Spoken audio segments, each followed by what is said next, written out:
cette matinée, je pense qu'elle est vraiment très importante.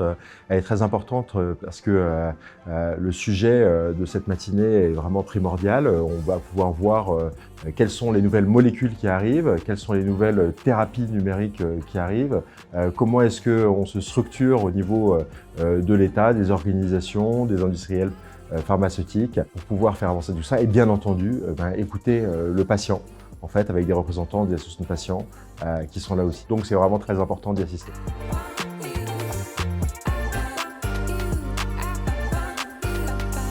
Les outils numériques dans le suivi des patients en cancérologie et dans la médecine, notamment de toutes les maladies chroniques, en fait, c'est une révolution.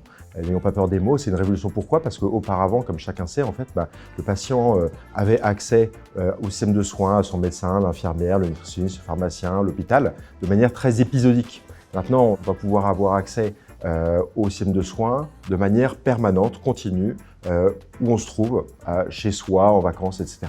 Et ça va permettre, en fait, plusieurs choses. D'abord, ça va permettre une meilleure détection des signes de la maladie, des effets secondaires. Donc, on pense prévention, on parle aussi accompagnement des maladies chroniques, accompagnement des effets indésirables des différents médicaments, des signes de la maladie, détection des rechutes, etc., etc.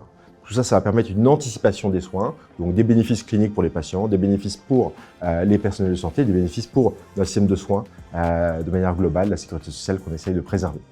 Il y a une deuxième chose, c'est que ces outils numériques vont permettre de déployer aussi des modules d'éducation thérapeutique.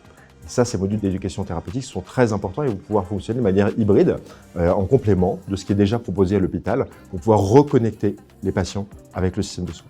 Et enfin, on va pouvoir proposer en fait des modules de prédiction. Ces modules de prédiction vont permettre de prédire les toxicités éventuelles, donc pouvoir informer les praticiens, les médecins qui vont pouvoir permettre de prescrire tel ou tel médicament en fonction des prédictions de toxicité ou d'efficacité et de manière ultime la prédiction du parcours de soins du patient dans les différentes offres de soins qui peuvent exister.